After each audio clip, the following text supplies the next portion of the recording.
Major new developments tonight on COVID-19 vaccinations.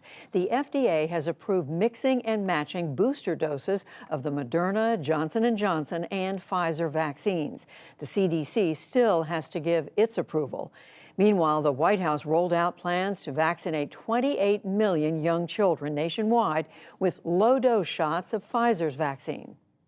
We have secured vaccine supply to vaccinate every child ages 5 through 11. And as soon as the vaccine is authorized by the FDA, we will begin shipping millions of doses nationwide. These vaccine doses will be shipped with all the supplies needed to vaccinate kids, including smaller needles. Also today, New York City ordered 46,000 police, firefighters, and other city employees to get vaccinated by November 1st or be placed on unpaid leave. We'll return to vaccinating American children after the news summary. Russia's President Vladimir Putin has ordered most Russian workers to take off from their jobs for at least a week as COVID cases and deaths keep rising. More than 1,000 Russians died in the previous 24 hours, the most yet. Only about a third of the country's adult population is fully vaccinated.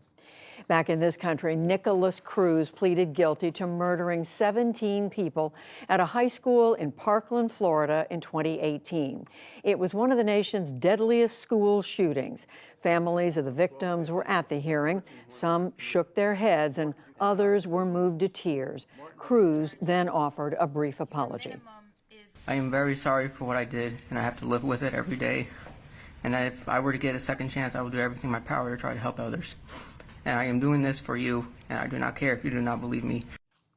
The court will begin selecting a jury in January to decide if Cruz gets life in prison or a death sentence. President Biden was out today pitching a scaled-back economic package. As of last night, it totaled roughly $2 trillion in social and climate spending. That's down from $3.5 trillion.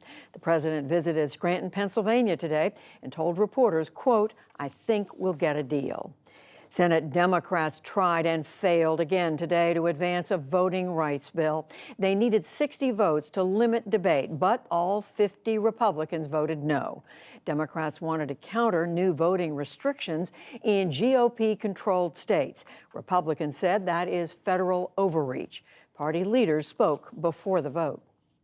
It's ludicrous for any Republican to assert that the federal government has no role to play in safeguarding elections when state laws disenfranchise American citizens. For multiple years running, Washington Democrats have offered a rotating merry-go-round of rationales to explain why they need to federalize voting laws and take over all of American elections themselves.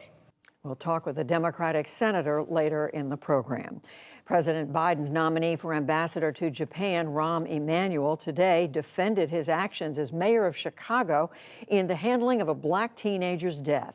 Laquan McDonald was killed by a white police officer 7 years ago today. Emanuel told his Senate confirmation hearing that he did nothing wrong, but that the tragedy has stayed with him. I said then, I'm the mayor, and I'm responsible and accountable for fixing this so this never happens again. And to be honest, there's not a day or a week that has gone by in the last 7 years I haven't thought about this and thought about the what-ifs and the changes and what could have been. Emanuel said that legal rules barred release of the police video of McDonald's killing for more than a year. A new climate study concludes that worldwide production of fossil fuels will have to be cut by more than half to avert dangerous levels of global warming. The United Nations report also says that many governments plan to double coal, oil, and natural gas output through 2030. The findings come days before a UN climate summit convenes. And on Wall Street, the Dow Jones Industrial Average rose 152 points to close at 35,609. The Nasdaq fell 7 points. The S&P 500 added 16.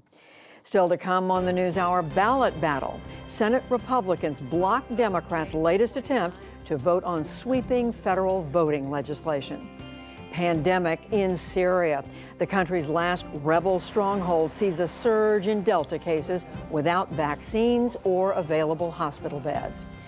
Dreaming big, why a surprising instrument gives one trailblazing musician a sense of belonging, and much more.